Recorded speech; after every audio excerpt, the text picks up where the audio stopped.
Gauss law पे based आज हम क्वेश्चन देखते हैं। ये क्वेश्चन नीट में, जेई में और बोर्ड्स में भी आता रहता है बच्चों, और आपने देखा भी हुआ। क्वेश्चन क्या कह रहा है कि हमारे क्यूब के एक सेंटर में हमने एक चार्ज क्यू रख दिया, स्मॉल चार्ज क्यू। तो इस टोटल क्यूब में से कितना फ्लक्स पास होगा? तो गॉस लॉ हमें क्या कहता है, अगर आपको टोटल फ्लक्स निकालना है तो आप क्लोज सरफेस के अंदर जो एनक्लोज चार्ज है उसको या तो देख लें और उसका डिवाइड कर दें एप्सिलॉन नॉट से।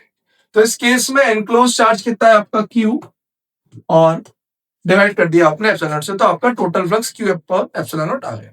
अगर इसी क्वेश्चन में वो आपसे कहे फ्लक्स थ्रू वन फेज, सिर्फ एक फेज से, तो आपको पता है क्यूब में 6 फेसेस होते हैं, हमने ये टोटल फ्लक्स पूरे क्यूब से निकाला है, तो एक फेज से कितना हो जाएगा, सिर्फ इसका हम 6 से डिवाइड कर देंगे। अगर ये 2 फेज से पूछता तो हम 2 का और मल्टीप्लाई कर देते, तो क्यू बाई 3। तो आप जरा क्वेश्चन ध्यान से पढ़ें। एक और चीज, कभी कभी चार्ज की ये पोजीशन चेंज कर देता है, ये आपसे कह देगा कि चार्ज आपके इस जगह पर है, तो अब कितना फ्लक्स पास होगा। तो बच्चे यहां भी क्यू बाई एप्सिलॉन नॉट लिख देते हैं, ऐसा नहीं करना है क्योंकि पूरा क्यूब के अंदर एनक्लोज नहीं हो रहा है। तो हम सबसे बेसिक क्या सीखेंगे कि हमें कुछ ऐसा करना है कि ये चार्ज सेंटर पे आ जाए। तो सेंटर पे कब आएगा, जब एक और क्यूब इसके हम साथ में लगा देंगे।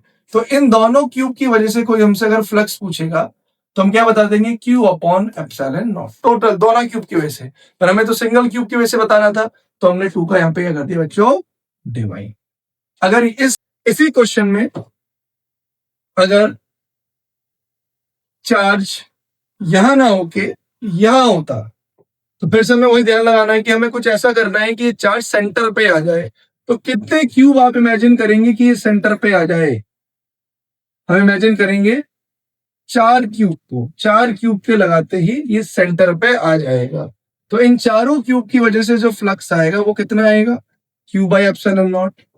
हमें पास एक ही क्यूब था जो स्टार्टिंग में था, तो हम इसका 4 से क्या कर देंगे बच्चों, डिवाइड। तो टोटल फ्लक्स कितना आएगा हमारा, क्यू बाई 4 एप्सिलॉन नॉट।